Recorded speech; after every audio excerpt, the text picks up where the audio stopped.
kalau kata Bang Fahmi kan bawal ada dikari abang jual terpaksa aja beli. Musuh kagak pernah dicari bang, tapi kalau depan mata pantangan buat lari. Kagak bakalan lari bang. Bintang sawan-awan aja ituin 1001. Berapa banyak abang punya jagoan nih, jago-jago Bang Fahmi yang hadapin satu persatu.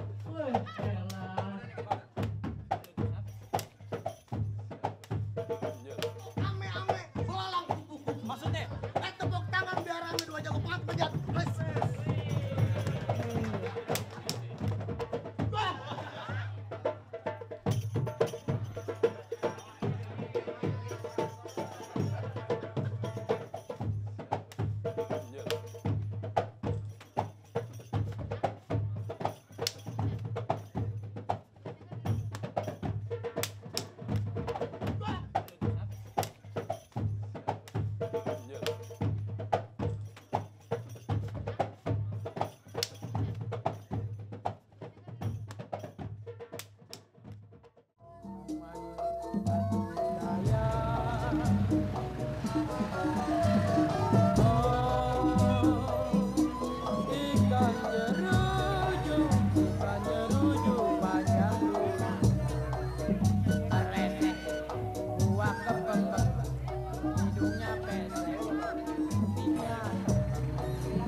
Orang ganteng nih, ya.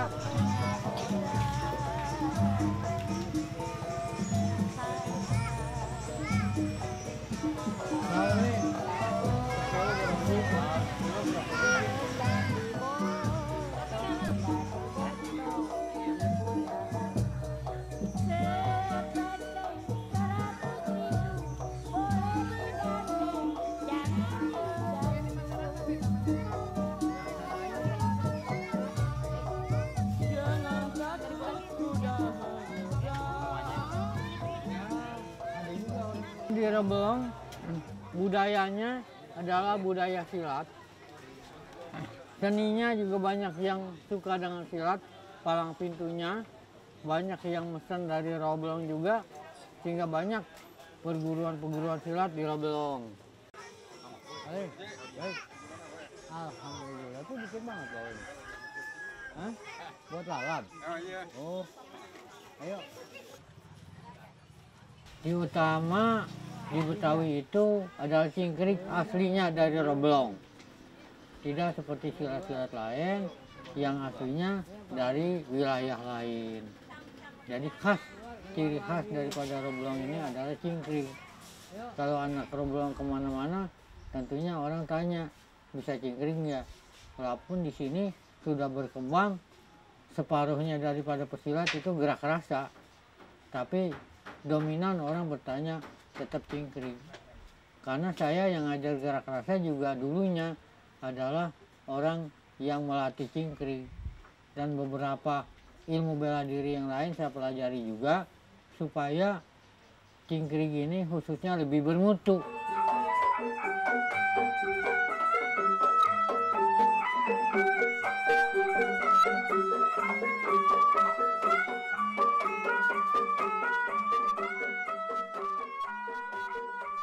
Anak-anak muda, terutama orang-orang Betawi, sekarang sudah banyak hiburan lain.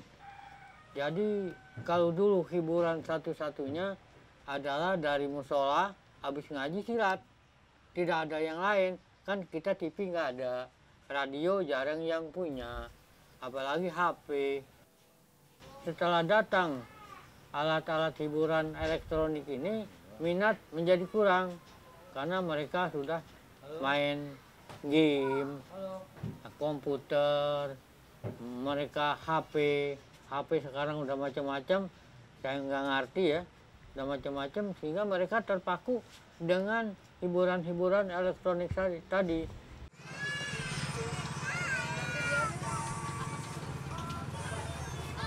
Nuk.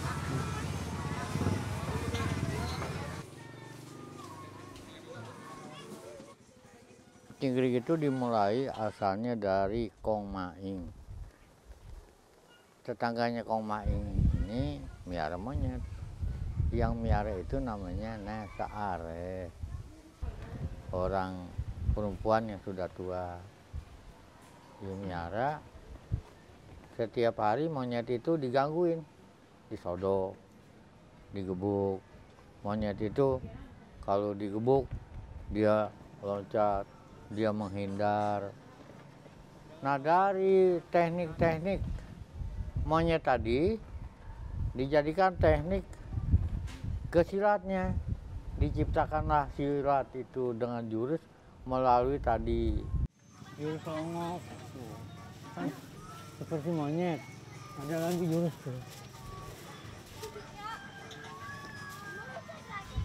Nah, itu kan gaya-gaya monyet.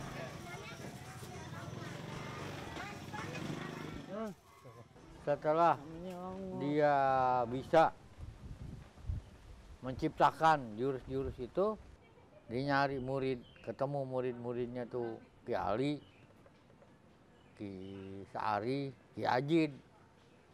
Nah, dengan 3 muridnya ini menyebarlah itu cingkring.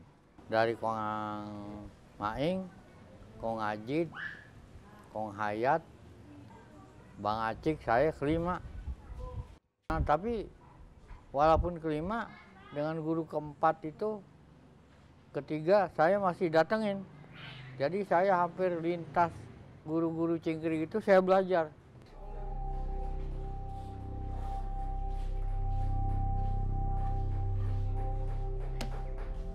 Yang masih aktif hampir-hampir nggak ada.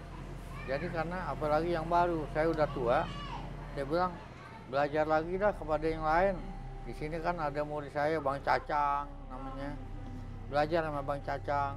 Kalau di Kampung Baru, Sukabumi Selatan ada Bang Sahur. Di Kelapa Dua ada Bang Manhal. Belajar aja lah ke sana. Mar Ali juga dia penerusnya. Dia juga membawa 2 bendera dia, cingkring dan gerak rasa.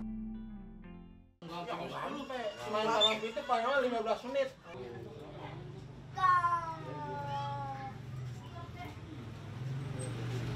Bang Ali pengen lihat udah sampai jauh mana semua main lu, gue pengen lihat.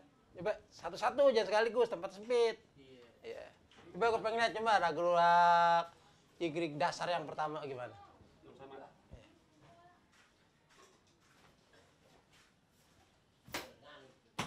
Cakep. Kalau saya belajar cingkring bukan dari Ki Goning, dari anak bunyi Goning, namanya Bang Hamdan. Bang Hamdan alias kakak Bang Mursid. Guru saya Bang Hamdan ngambil dari Ki Goning. Ki Goning ngambil dari Ki Ali. Ki Ali punya guru nama Ki Maing. Karena turun-menurun, berarti saya dikatakan urutan keberapa ya? Keempat, kelima. Ya, jus 3 begitu. Tuh. Nah, setelah saya belajar cingkring, itu kan di Nunung rumahnya sama Bang Hamdan sama beradab dapur. Saya belajar gerak rasa, nggak mau ketahuan sama guru saya Kong Hamdan. Dan saya belajar cingkrik, nggak mau ketahuan sama Jin Nunung. Tapi itu semuanya nggak bisa diumpetin deh, timbul semua. Karena di tetangga antara Jin Nunung Kong Hamdan itu sering bercanda. Awal muasalnya sih, saya belajar silat cingkrik goning yang masih ngembangin khusus dari keluarga. Dari keluarga dan para sohib-sohib terdekat. Tapi itu semua nggak bisa diumpetin. Yang namanya mulut ya, bocor satu ngomong sehingga banyaklah minat yang latihan. Itu pun tadinya saya rahasiain. Lagi ntar habis Ini pun dapat restu dari Jenderal Akbar. Udah mulai buka silat cingkrik. Kita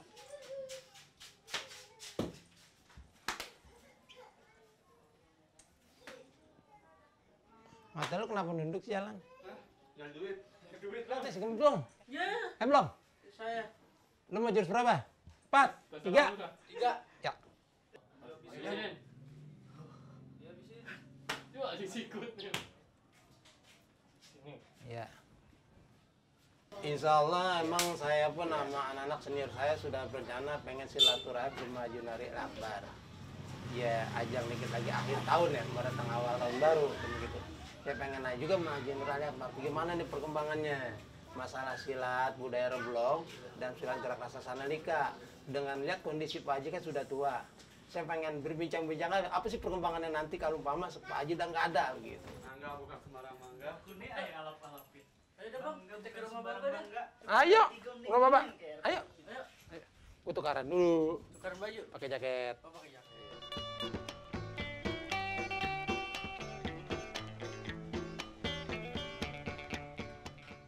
Kenalin Bang Pitung dari Rawe Belong. Pitung jagoan Rawe Belong. Nggak takut bunyi pelor melayang. Kompeni hidungnya pada bolong. Ditempeleng palenya jadi peang. Kalau Pitung lagi uring-uringan, jangan ngomong sembarangan. Nggak pakai golok, nggak pakai tangan. Assalamualaikum. Lu nyelip di pendaringan. Tuantane hatinya penasaran. Kang pukulnya dihajar habis-habisan. Kang pukulnya dihajar. Haji Nur Ali Akbar dia sebelumnya kena jenis mainan lain itu pertama memang background di cingkring. Dia paling banyak punya guru cingkring itu ada 13 kurang lebih dipelajari guru cingkring. Cingkring dari versi mana? Dari Ki Ajit, Ki Ali, Ki Asar semua dipelajari sama dia. Dirangkum menjadi satu. Itu pun dia merasa tidak puas dengan cukup sampai di situ. Dia sampai beradaptasi main lagi dengan silat-silat lain. Ada dipelajari silat per, sabeni, dipelajarin beksi, yang namanya gerak rasa sanalika, gerak saka, dan teknik yang lain banyak dipelajari sama dia. Semua itu dirangkum menjadi satu. Bapak udah tidak tua, jangan sampai bendam nih gerak rasa deblok. Boleh deh lu ajarin. Tapi kayak bisa sendiri, Bapak katakan gitu ya. Coba ajak teman-teman dari anak senior untuk kumpulin. Bagaimana cara ngembang gerak rasa ini? Selagi nunggu pemerintah tua, kan harus kita ngembang. Itu pun nggak dapat sinyal. Ya istilah kata tuh, saya kalau mulai mengajar gerak rasa, ya tinggal nunggu gong dari Jin Ali Akbar aja.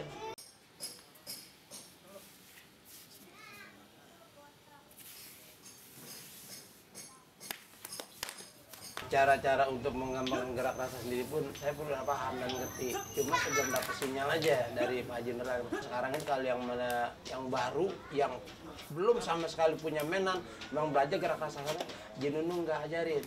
Paling dibuang kemarin. Dibuang kemarin supaya belajar cingkrik dulu.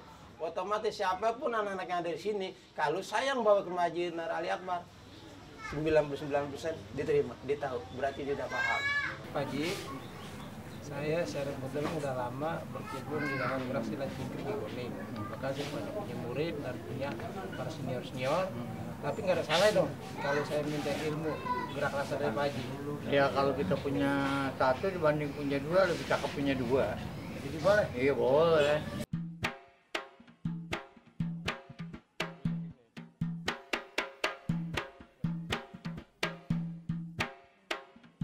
Kali kita dulu Orang pukul.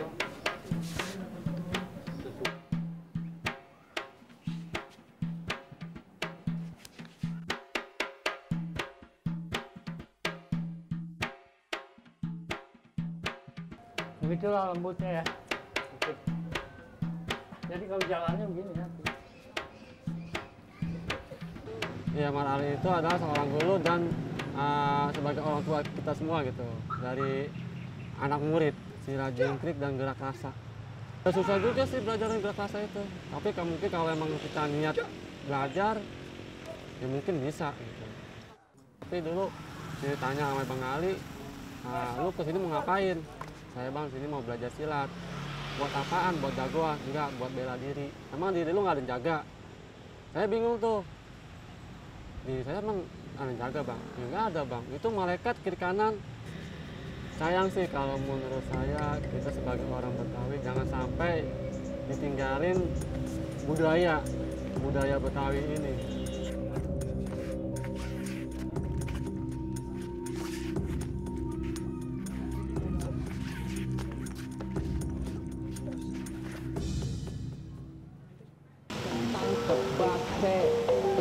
Jadi buron ngumpet di tomang, akhirnya mati percuma.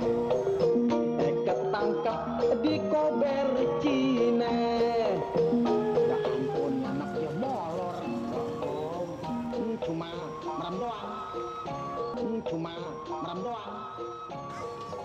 Dulu Rombong rumah masih jarang, masih banyak kebun-kebun. Mulai tahun 70 kalau nggak salah ya, banyak pendatang-pendatang masuk. Kemudian orang-orang yang punya anak udah pada gede sekarang, bangun kawin, bangun rumah, maka jadi beginilah. Kemudian sebagian tanah-tanahnya yang kosong dibangun kontrakan.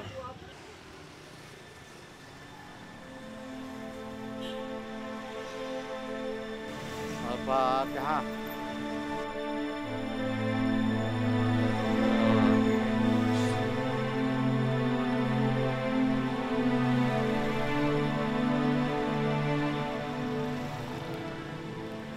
Saudara Marali dan Ado, bagaimana si pitung itu kita harus sadar sekarang. Jangan silat, kita pelajari. Orang tanya dari mana, dari Belong, kampungnya si pitung dong. Iya kita bangga, tapi ngelihat kuburnya bagaimana, Bapak terharu, sedih. Ini adalah kuburan Bang Pitung yang kita hormati, kita kagumi. Tetapi jasad beliau terbujur di sini. Tidak kita pedulikan. Kuburnya hanya beberapa batu tanpa nisan, tanpa bangunan, hanya serumpun pohon bambu. Kita harus bangga sebenarnya bahwa kita masyarakat Betawi masih punya pahlawan yang dapat kita banggakan, yaitu Bang Pitung.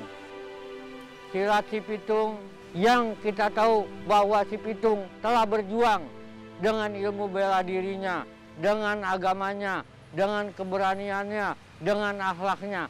Marali, Ado, sebagai murid-murid saya, kalau saya tidak mampu membangun dan memugar makam ini, coba teruskan kepada generasi yang lain. Masa sih segini kita nyerah, kita tidak mampu untuk membangun, memugar kubur ini, agar generasi yang akan datang tahu bahwa masyarakat Betawi juga punya pahlawan yang boleh dibanggakan, yaitu si Pitung. Mudah-mudahan besok lusa orang tersentuh. Kita lihat, kita bangga, berubah. Yang orang tahu di sini kita bangun tugu, inilah pahlawan Betawi dimakamkan.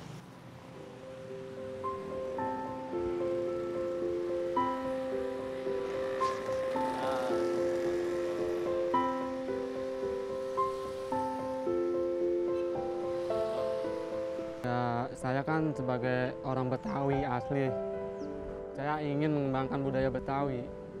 Takutnya nanti bilang, lu anak Betawi tapi lu nggak punya silat. Di situ dah, saking saya demennya dunia persilatan, ya akhirnya saya nyari, ketemulah Bang Ali.